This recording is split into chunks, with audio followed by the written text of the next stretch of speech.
So last video I posted, it was about the bad weather we had that came in and blew my corn down, and I tell you, it sure has bummed me out. That's the best that corn has looked. That's about as good as I could hope that corn looked. It's best it's looked in a long time.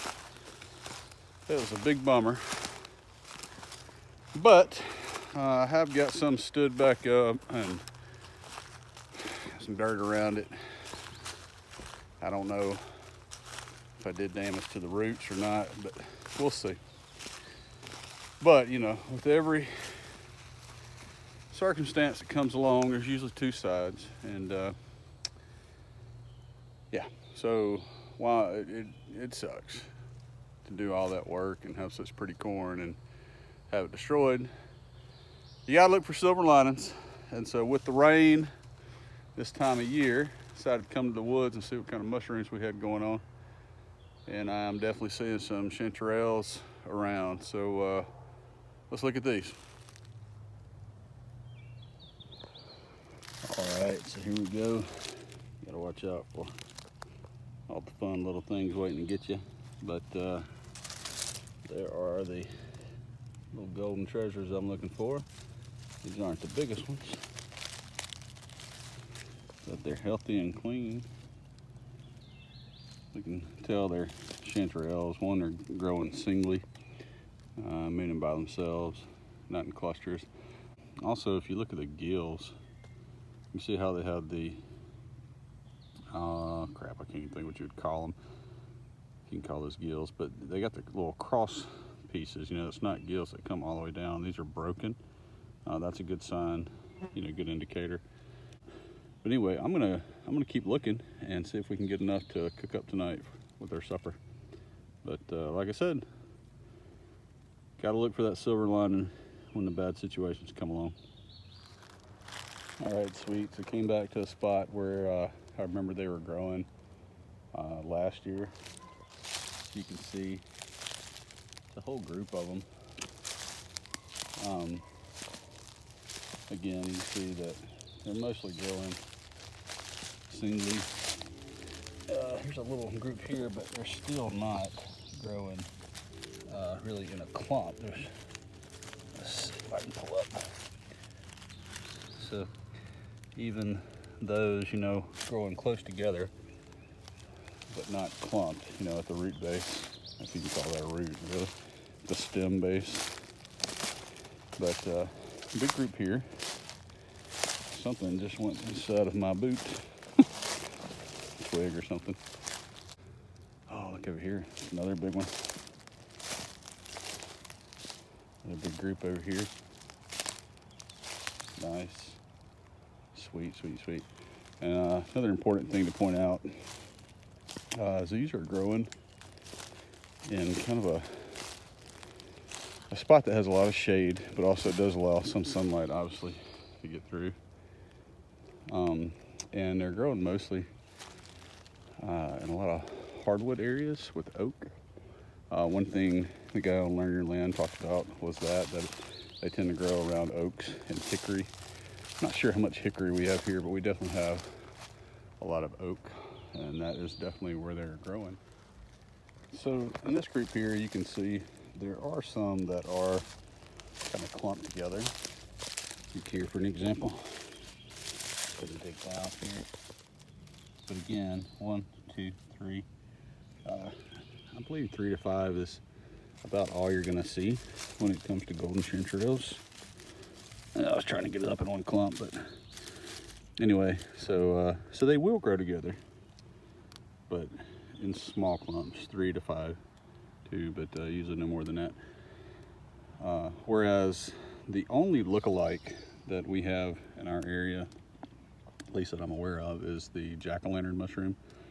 And while this grows, because chanterelle grows right from the dirt, can't remember what that's called, but the jack-o'-lantern grows from dead debris.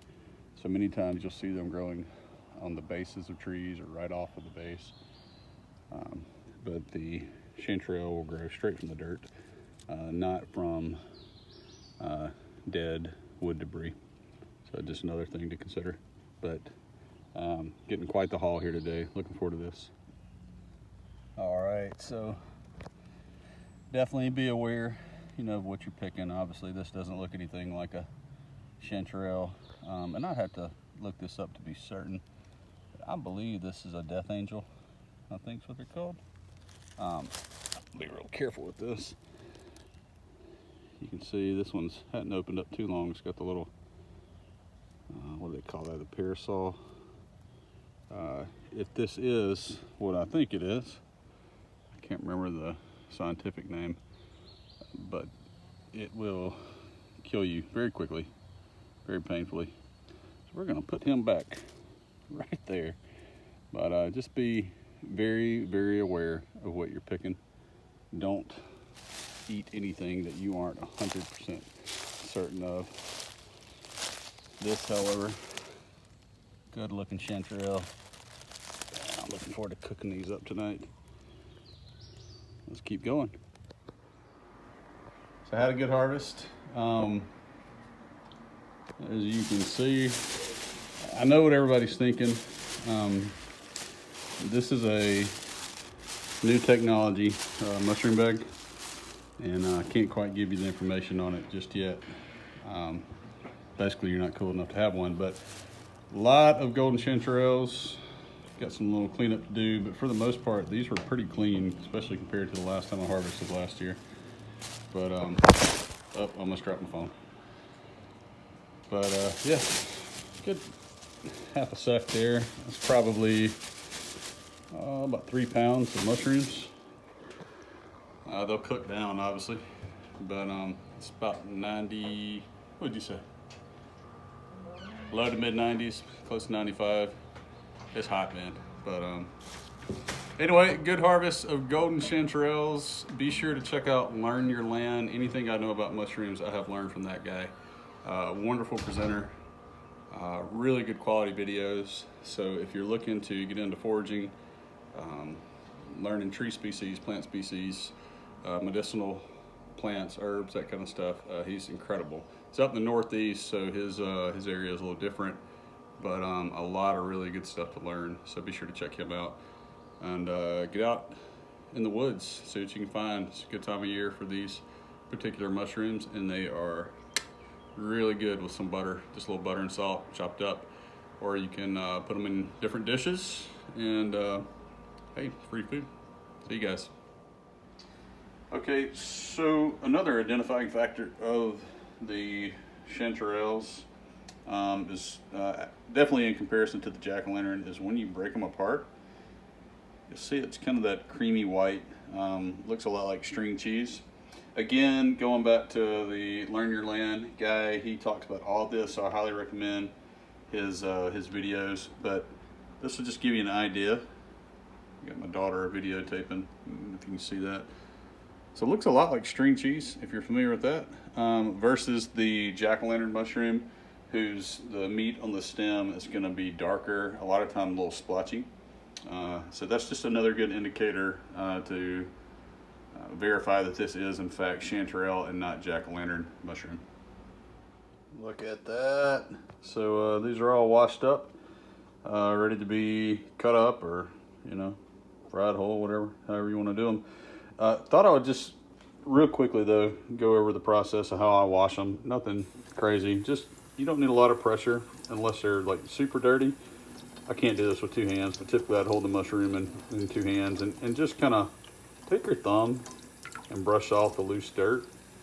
I'm not too worried about having 100% clean here, but you definitely want to get the biggest and as much as you can. But even in the gills here, just take your thumb and kind of run through it. They clean off really easily as long as they're not really dirty.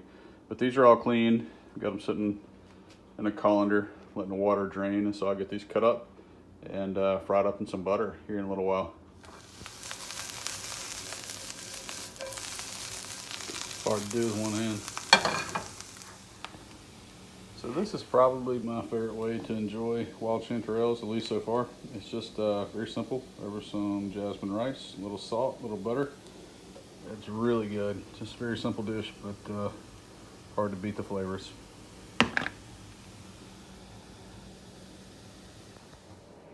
All right, man, really ham it up, sell it good.